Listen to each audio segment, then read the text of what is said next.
edhe nuk jam munduar të mos dëgjoj hollësira, duhet ta pranoj.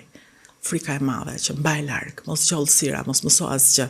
E dini si është si ajo kur je në avion edhe shikon atë stewardesën që fillon të tregon që çfarë të bësh në rast se avioni bie. Ti thua, por avioni ç'do bëj unë me këto që më thot ajo, as do më kujtohet asgjë nga këto dhe nuk do shpëtoj.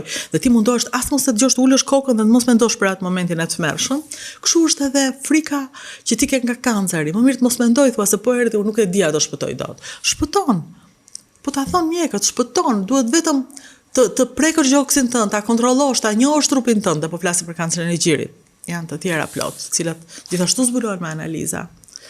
Por po flasim për kancerin e gjirit, që mëso të kuptosh si funksionon trupi yt, mëso të bësh pyetjet e duhura, mëso të bësh kontrollin e duhur.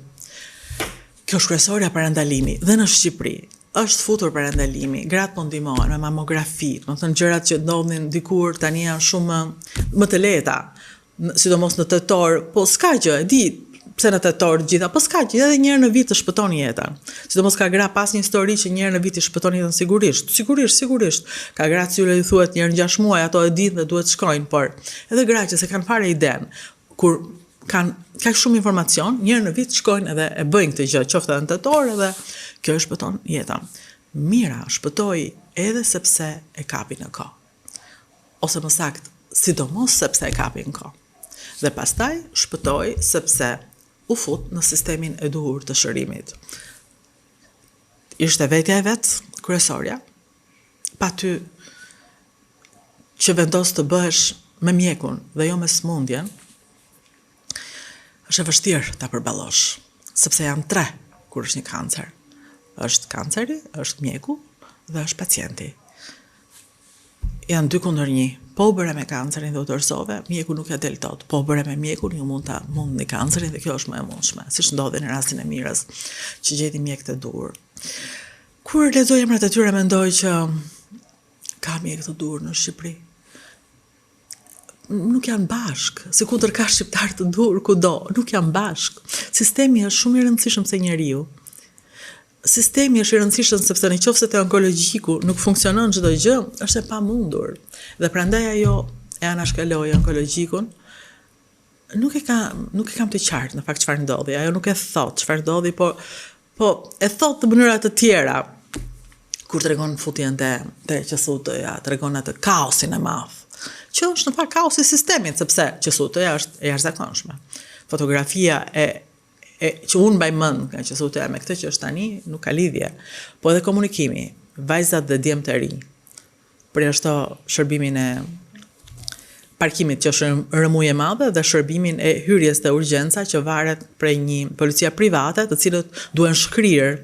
Më fale që përdor të fjalën, po unë po ta drejtoja atë institucion, do t'iqja në vend, sepse do arija të kuptoja që ata nuk din të sillen, ata janë të tmerrshëm. Nuk e di kush janë. Nuk e di, si mund ta zëvendësonin këtë gjë, pa është kryesorja, porta e hyrjes të ca njerëzve që nuk din të sillen, që janë llahtar. Dhe parafitëroni, ti je mirë dhe të përballesh me ta dhe të çmendesh, më ka ndodhur. Por parafitëro ti je me kancer dhe të përballesh me ta. Apo të përballesh me një rrëmuj të madhe që shikon aty, sepse është rrëmuja e njerëzve të cilët kanë vetëm një derën e qendrës universitare, spitalore Nën Tereza. Ky është problemi, është vetëm një. Kështu që ata vinë gjithë aty. Dhe në këtë kaos të madh, ajo nuk ja del të mos ketë frikë, kështu që gjen një rrugë tjetër dhe kjo është rruga e privatit. Shkon në një klinikë private në Tiranë, shkon te një doktor privat, operohet aty dhe më pas në libër këtë bën. Ajo flet kaq me lakurqësi, kaq me vërtetësi, sikur është në një tavolin operacioni, është e shtrirë, është lakuriq, mbyll syt, nuk shikon askënd dhe flet. Më thonë, unë kështu e parafitëroj këtë libër të shkruar nga një vajzë që ka vendosur të mbylli syt, të qëndrojë lakuriq dhe të flasi. Pa doreza, pa akuza, pa dhimbje, pa viktimizim, thjesht me lakuriq. Sepse kjo është ajo që nuk bëjmë dot, sepse nëse ti zhvishesh thua sta turp më pan. Turp nga çfarë? Për çfarë? Unë po të tregoj smundjen. Po të hap kraharonin dhe po të tregoj gjithçka. Vetëm gjë që bën, ajo është që mbyll syt, sepse mbyllja e syve të krijon një mundësi për të mos u ndjerë e gjykuar. Dhe ajo nuk do të ndihet e gjykuar ndërsa shkruan, po them perceptim personal, nuk e di si është e vërteta e saj. E këtij libri nuk kemi folur, nuk e kam ditur për të, kështu që po fles çfarë mendova unë kur e lexova. Dhe flet si një vajzë që nuk shikon fare se quhet nevojshme kush do e gjykoj dhe kush do e lexoj, po thjesht flet që të shpëtoj. Dhe ka shpëtuar. Unë uroj që dhe fizikisht, mbasi ka bërë të gjitha analizat, mbasi ka kuptuar çdo gjë, ajo të ketë shpëtuar. Por me një kosto të madhe, koston e një traume që merr kur ti smuresh, edhe me një përballje me një realitet të cilin ndoshta s'e ke ditur që ishte kështu. Sepse ne flasim gjithmonë propaganda, gazetarët e propagandës, njerëzit e Ramës, të Berishës, të Metës, Veliajt. Problemi është që njerëz janë. Dhe kur përballen me sëmundjen, edhe ata që flasin mirë apo keq, arrin të kuptojnë realitetin e shërusit, kush është përballë teje. Dhe shërusi ynë është i smur.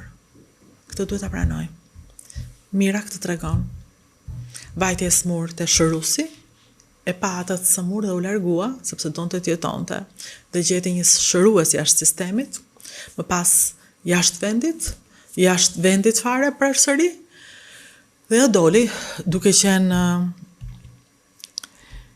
një outsider, duke i bërë gjërat të gjitha përsëjashtmi, duke mos e prekur sistemin, sepse pati frikë. Donte të jetonte. Po njerëz që nuk munden? Jo, nuk mundën shkruajnë libra, se shkruash libër është kjo është e jashtëzakonshme kjo që ka bërë Mira, domethënë e ka kaluar. Ka shkuar në punë se i duheshin para të paguante faturat, sepse çdo gjë kushton. Ka vazhduar punën pa folur fare për veten e saj, fare. Ka qenë ajo kanceri i saj dhe i ftuari përballë dhe ajo nuk ka folur sepse s'ka dashur ta trëm tjetrin, përkundrazi ka dashur ta dëgjoj. Dhe në fund janë dashur parat e muajit për të paguar faturat e shtrenjta të vendimit që kishte marrë për t'i bërë gjitha gjërat në private dhe jashtë. Nuk e di. Realisht ajo që ne themi larg qoftë i bim kësaj, sepse e dim se e vështirë është. Puna është që kur vjen, ti duhet marrësh vendimin tënd. Dhe vendimi i Mirës ishte të bëhej me mjekun, pavarësisht cilin mjek. Vendimi i sistemit tonë shëndetësor është të bëhet me pacientin dhe të bëhet bashk, pa sheret e një shefi me një mjek të mirë cilin e përzë, se na duhen të gjithë në këtë luftë. Nuk kemi luksin të përzëm njëri. Pra as për egon ton, as për parat ton, as për pushtetin ton, se 2 metra është në fund. Besoj kur i mbyll një syt, ose kur vdes të njëri afërt, ose kur keni frikë për veten apo për njëri, e dini çfarë na pret. Atëherë për çfarë janë gjitha këto shere dhe këto tmerre, kur pas nuk do lësh asnjë emër të mirë, përveç ankthit që ke shkaktuar tjerëve. Kështu që ka disa njerëz të cilët marrin përgjegjësinë të drejtojnë, dhe këta janë ministra shëndetësie, siç është në rastin konkret, zonja që flasim, një mjeke, një shkencëtare, një grua me zemër. Unë uroj fort që në mos bëfta asgjë tjetër të bëj këtë, të rregulloj sheret e brendshme, të cilët mbajnë në këmbë njerëz që shkatrojnë karriera të rëndësishme, ose shkaktojnë shere të forta që largojnë pacientët. Sepse ai spital është për të pasur pacient që i shëron, dhe jo për të shëruar ato gjërat e vogla që vëm të gjithë në spital, dhe pastaj për të mëdha themi s'është këtu. Se kjo më ndodhi para ca kohësh.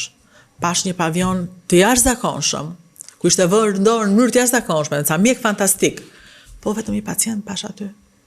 Një fëmijë të smur me kancer. E kuptova që fëmijët, nënat, i sjellin aty për diagnostifikim, kur kanë gjërat lehta i lën, po për gjërat vështira ikin. Dhe ato dhoma janë bosh qofshin gjithmonë, sa më pak sëmundje paqen, po nuk është e vërtet që janë pak, dhe nuk është e vërtet që s'kemi të smur, po s'kemi besim te sistemi.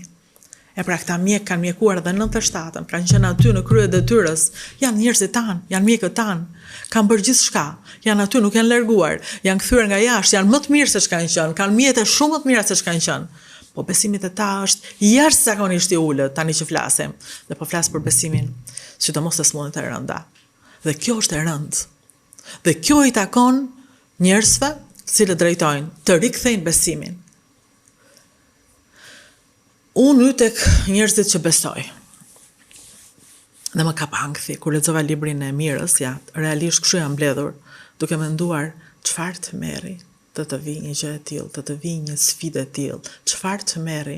Për njerëzit që ke folur kaq mirë që ke besuar, të thuash, jo, se kisha për vete, kisha për tjerat. Jo, nuk do doja kur që kjo të jetë e vërtet.